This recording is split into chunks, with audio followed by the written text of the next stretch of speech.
Қазаққа қара қайғының бұлтын үйірген нәубет 2017-2018 жылдар артта қалып барады.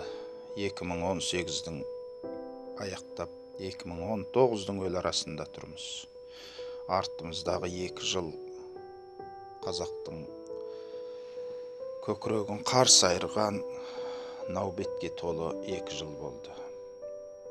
Қазақтың басына аса ауыр күн туды. Жаншылды, жаншталды, сотталды, қамалды, ұрылды, соғылды, қыздары қорланды. Жігіттерінің жігері кетті, елден ес кетті.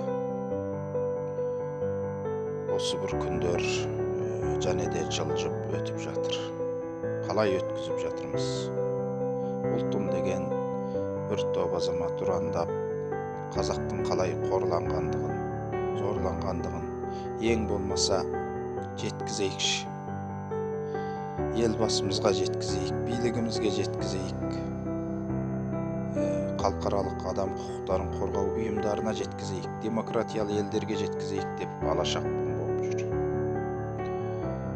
Ал енді осы тәуелсіз елде жасап жүрген бір топ тобырлар Қытай консулының итаяғын аңдып, сол жерден ас дәметіп, сый-сияқ алып, солардың сақанасында әнін шырқап, биін билеп,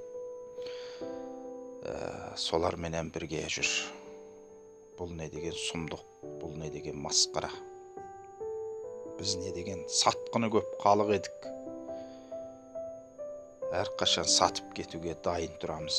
Ұлтымызды аяусыз жанштап жатқан Қытай билігінің Қазақстандағы өкілдерімен ауыз жаласып,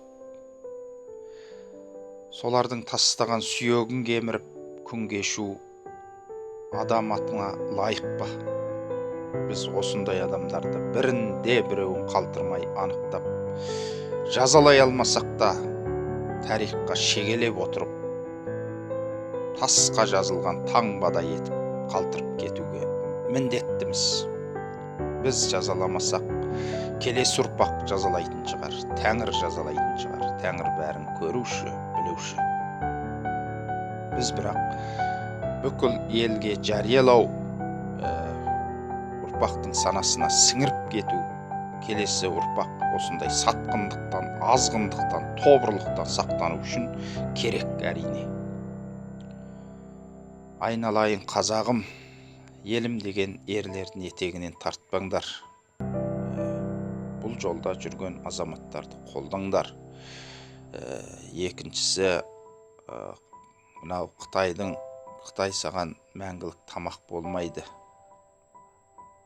Қытайдың итаяғына телміргенді қойыңдар. Дербес елде дербес күн кешуді үйреніңдер. Біреуге құл болып өмір сүріп, халқыңды сатып өмір сүргенше, бұл дүниеден көзіңді құртқаның әлде қайда абзал екендігін түсініңдер.